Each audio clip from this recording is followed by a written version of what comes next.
Value Sketches by Doris Charest. Here we're going to have a quick look at value sketches and what they are. So a value sketch is just a tiny little sketch that you're going to do to check out the basic shapes. So here I have a horizon line, I have some trees in the far distance, and they're a little darker, so I gray those in. Now, values means that you're going to have different levels of grays. You're going to have black, white, and different values of grays to define your shapes and in your drawing that you're doing when you're working from a photo. So you take the photo. The best way to do this is to squint and see where the basic shapes are, and then fill in where the grayed areas are.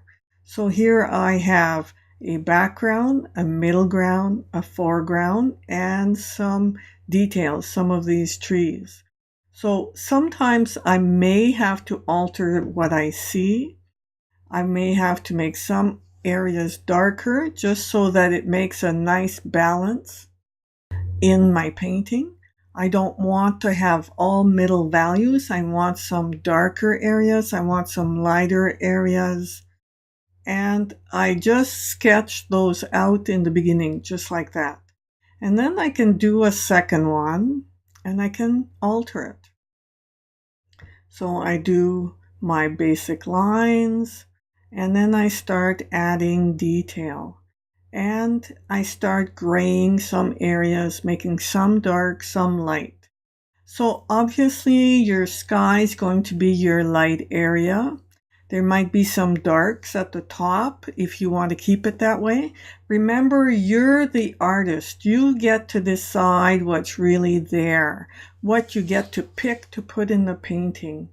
A lot of times you don't realize that you don't have to use all the information that you see in the photo.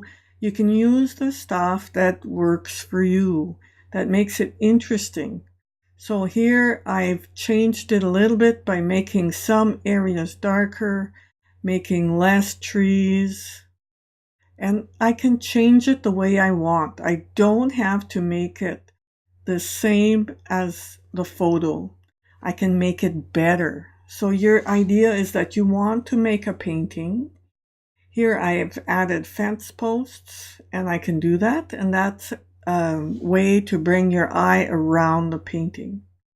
For example, here if I was to draw the same kind of design, and then I might want to add some differences.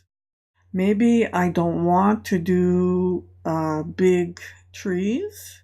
I could change that if I wanted to. And I'm making the basic shapes a little darker here. So I could make the bushes even darker if I wanted to. I could make them rounder, smaller, individual. I could add bushes instead of trees. I could do anything like that. I could even put some small bushes at the bottom. So these are shapes that might identify what I'm going to do. So that circle is really a bush of some kind that I can put there, and it helps trigger the eye into the picture. So I look at that small one, I go to the next one. And if I make these areas really dark, they'll lead my eye around the painting. So I can choose to do that. I don't have to follow exactly what's in the photo. I can change things. That's why you do a value sketch. You find out the values, you decide if it's worth doing, and what you could change if you really wanted to. Here I could darken the edge of the sky, just like in the photo. It's up to you. So try a few sketches, and we'll see you in the next section.